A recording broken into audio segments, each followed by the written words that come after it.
So hello and welcome. So great to have you here. I'm so pleased to be able to present our friend Shradha, who is calling in from Singapore. Correct? Mauritius, actually. Mauritius. Oh man, she just keeps bringing it like one level better. So we're really excited. One thing that we're going to be talking about here is really looking at our own. So came upon the recommendation from Sarah. So great to have you here. Thank you. Perfect. All right. Well then, as always, so we will be helping out with the Q&A, and we will be helping out with the feed chat, and we wish you a wonderful time. If there's anything we can do to help, we will be here. With that, we will hide ourselves. Shradha, take it away, my dear. Excellent. Thank you very much, Liz. Hello, everyone. My name is Shradha Gang.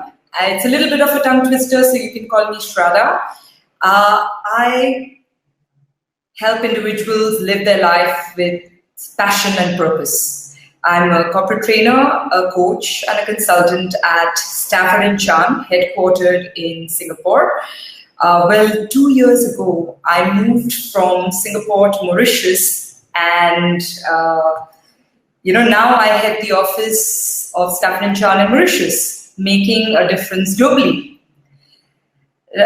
Today, I'm going to share with you a framework that helped me discover my purpose, and it can help you, create your impactful personal value proposition and inject a lot of confidence, passion, and conviction in it.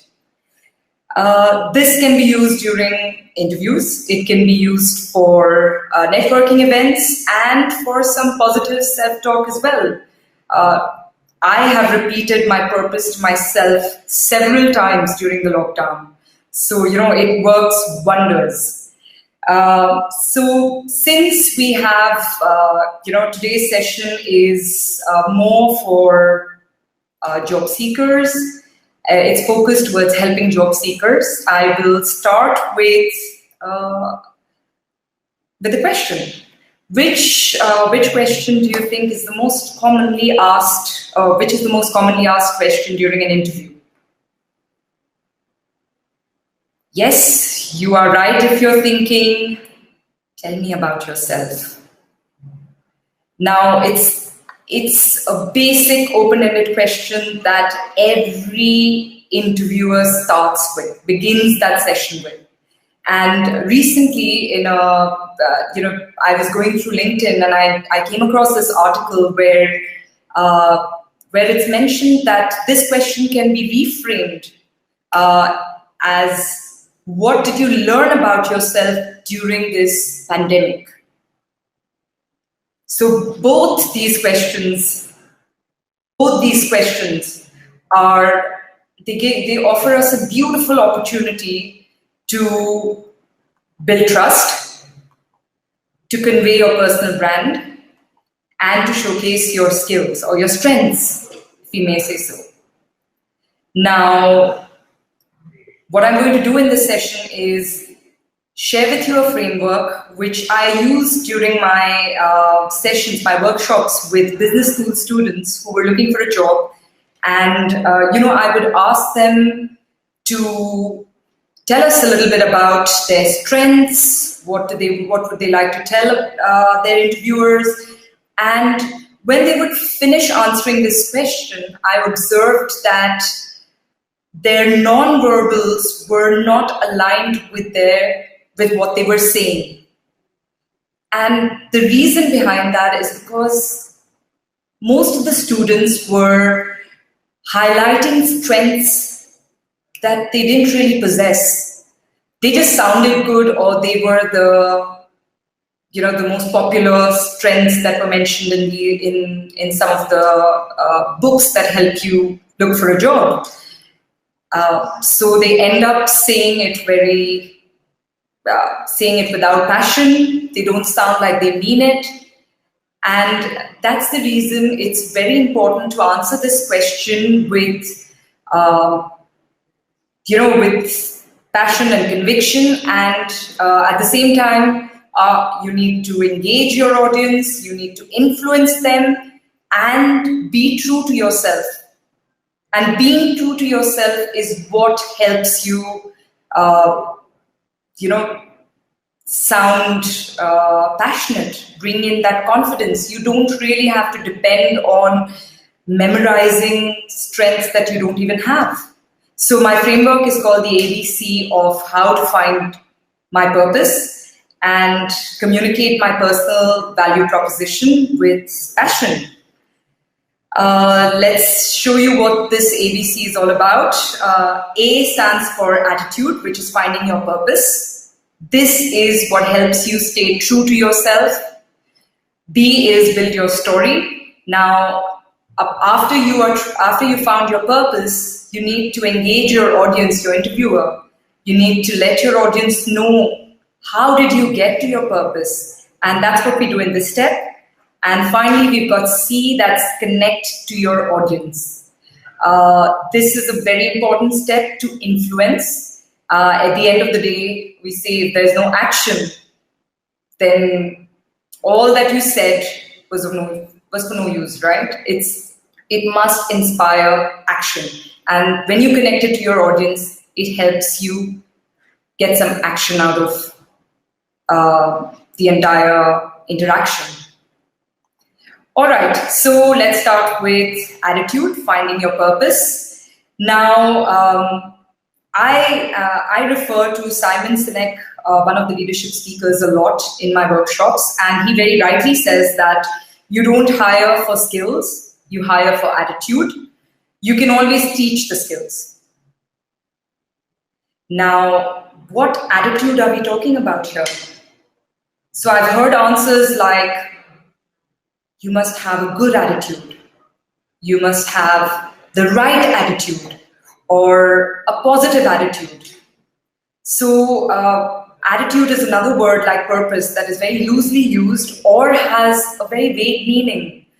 So at least this is what I've heard from most of my participants during my workshops. So let me share with you a dialogue from one of my favorite shows on Netflix called Suits. So Harvey Specter says that anyone can do my job, but no one can be me. Now, if you look at it from the lens of what makes me unique and not being arrogant, because it could be misunderstood as being arrogant. We're not saying that you can do the job better than someone else, or someone else can do the job better than you. We all may be able to do a particular task, but the way we do it is what makes us unique. It's our purpose, it's our drive, it's our motivation, our experiences that differentiates us from everyone else. So at the end of this session, or at the end of the little assignment that I have for you, I would hope that you would be able to say this with a lot of pride. Anyone can do my job, but no one can be me, because I do things my way. This is my uniqueness. And this uniqueness comes from your purpose. We also call it a reason for being, from this beautiful study that I did on the Japanese secret to living a long life, which is called Ikigai. But I'm not going to talk about Ikigai today. I'll leave it in the resources for you to discover more about Ikigai. Let's call it your purpose or your reason for being. And when I conduct this workshop of finding your purpose, the biggest confusion that I've come across is the difference between how to differentiate between my purpose and my goals. So I have a little, just a small activity for all of you. I have two sections with statements, and I would like you to take some time. I'm going to give you a few seconds to go through these statements and to tell me which section belongs to purpose and which section belongs to the goals. All right? There you go. So on one side, we have creating new recipes, giving a voice to the weak, living life authentically, protecting the environment, making people laugh. And on the other side, we've got earning $1 million, providing for my children, finding a new job in New York. So which section do you think comes under purpose and which section comes under goals? And I'm sure my gestures have given it away.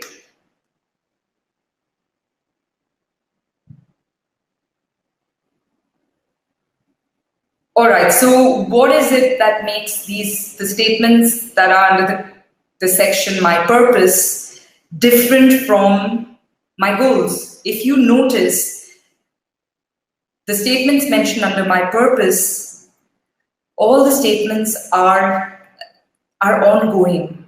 They never end. It's, you can spend an entire lifetime working towards this purpose or any of the particular purposes that you see in this column. Whereas when you come to goals, it's more of a finite game. Earn $1 million. Once you've earned the $1 million, what do you do after that? Then you have to set another goal. So this is a good way to differentiate between, or my way to help you differentiate between a purpose and a goal. And once you've discovered your purpose, then you can set your goals, and you'd see they would be aligned, and you wake up every morning feeling that you are working towards something that makes a difference for you, makes your life meaningful. All right, let's move on to, as a trainer, I believe that no learning is complete without action, as I say, application of learning. So I have a worksheet for you, which will be given to you at the end of the session. And in this worksheet, for the step A, which is attitude, I would encourage all of you to start with, discovering your purpose. Make sure you fulfill these 3 conditions that are mentioned on the slide. Your purpose needs to be holistic. That means you should take into consideration your personal as well as your professional life. That's how holistic purpose is. It takes a while to look for it, but believe me, if you do a little bit of self-work, a little bit of self-reflection, you will find it. The second condition is that it must make you feel proud of yourself. You should be able to put your right hand up, put it on your left shoulder and say, I feel proud of myself. I can give a pat on my back. I don't need an external validation. It adds meaning to your life. And it is also very commonly known as self-actualization. Now, the third condition that this purpose needs to fulfill is it needs to be infinite. It cannot be achieved in one lifetime. A purpose is an ongoing journey. It is something that makes you live a fulfilled and meaningful life. All right, so let's move on to the B of ABC, which is build your story. Now, when you build your story, you know that once you found your purpose, how do you engage your audience while you're telling them about your purpose? And we all know that stories are the best way to engage our audience. So, as I mentioned down, data can satisfy the analytical part of the brain, but stories touch our hearts. And that is the best way to drive your message across, to make people feel what you feel. And I would like to, share my story with you. Now, as a little girl, I was very protected. I had a very protected life. I had an elder sister, and whoever has an elder sibling knows what I'm talking about. You're always protected. You're taken care of. Life is beautiful, right? And you don't have to make decisions. You don't have to speak to strangers. You don't have to. You completely become dependent on your elder sibling. Now, this beautiful life came to an end when I was sent, at the age of 14, I was sent with my sister to a boarding school. And till the time my sister was around me, I still had my security blanket. But I had this house mistress, my maths teacher actually. She was the house mistress of my boarding school, and she observed this. She observed me, and she thought, "Oh my God, this little girl does not know how to take her own decisions, does not know how to talk to people, does not know how, is so completely dependent on her elder sibling." So she decided that she's going to separate me from my sister, and she did that. And what do you think happened to me? When she separated me from my sister, I hated her. It was almost like the sky fell down on my head. I felt that, I was lost. I used, every other day, I used to land up in the clinic. I was hardly in school, more in the hospital. I had a terrible nervous breakdown. And I kept waiting for that teacher to show some mercy and put me back with my sister. But, this teacher that I'm talking about believed in tough love. And she decided to carry on with this exercise of keeping me away from my sister. And that's when slowly I came out of my cocoon. I started making decisions on my own. I started taking part in debates. I started taking part in declamations. I was in elocutions. Every extracurricular activity, I was in it. And this was only possible because of that lady who came into my life and changed my world. So, according to me, confidence, she gave me the gift of confidence, and all this while it brought me to this beautiful journey or this beautiful profession of corporate training where I get the chance to help people become confident. And it has been a fulfilling 17 years of helping people become confident. And till now, till this date, I owe it to that lady to help me be who I am. Now, during the lockdown, I did a little bit more digging. And as we say, learning is a lifelong process, and you keep evolving and you keep evolving and you discover more about yourself. And during this pandemic, I asked myself this question: is confidence just superficial? Or is it something that is deeper? It comes from within. And this question kept me awake for nights. That's all I kept doing my research. And you know what? No external sources could give me the answer. The answer was within. Because for so long, I told people that my purpose was helping people become confident.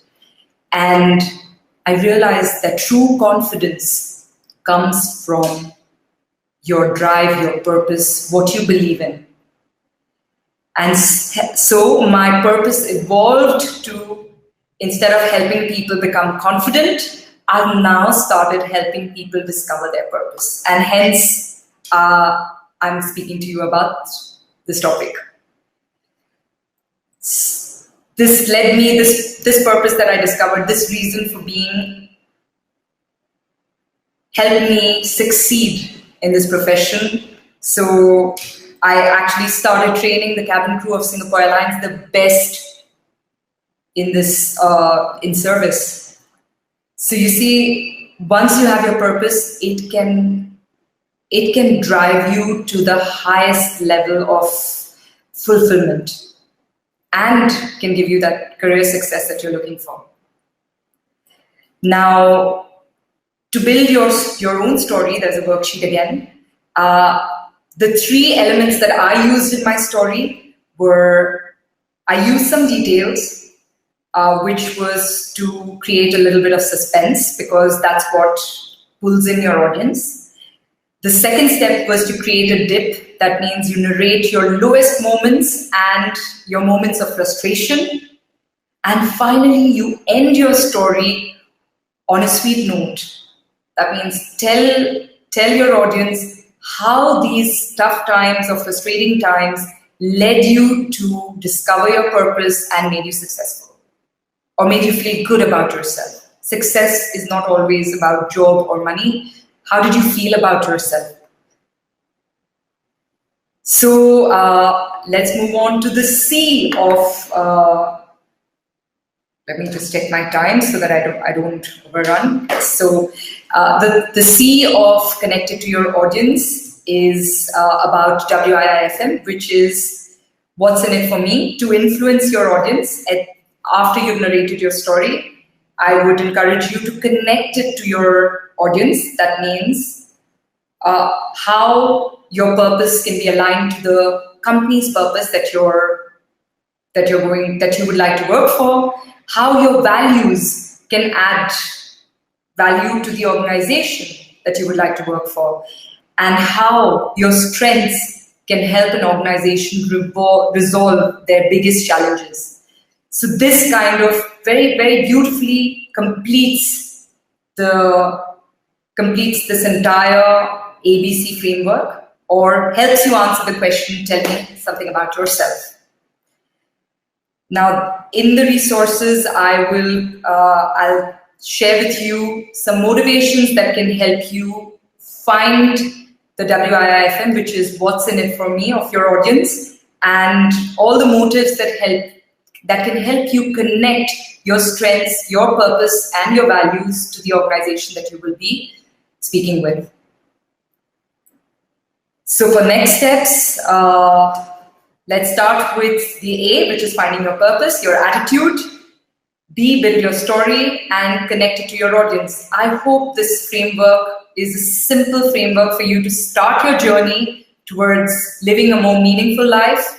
And I'm sharing a little bit of an assignment that you could do in your free time. Not right now. I know that you have a next session starting soon. But this is a small framework, a small worksheet for you so that you could begin your journey, this beautiful journey. Thank you very much. I'll end on this beautiful quotation. Often it's the deepest pain which empowers you to grow into your highest self. Thank you very much for listening to me, and all the best with your job search. Liz? Wonderful. All right. Thank you so much, Shradha. And you claimed your superpower. I love it. The Phoenix. So I have put in the chat, and I've also pinned the link to the handout. So you can. So wonderful to have you all here. One question that did kind of close it out was to say, disappointment navigating the complexities as you arrive as your purpose and goals and priorities clash. So I think that is a beautiful question to discuss together at the social lounge table, because that's not a question you can answer in 1 minute. And then also looking to your strength, there's a lot of things to go there. That's also another piece then for the tables as well as resources. So again, thank you so much, Shradha. Appreciate it so much. Thank you. It was my pleasure.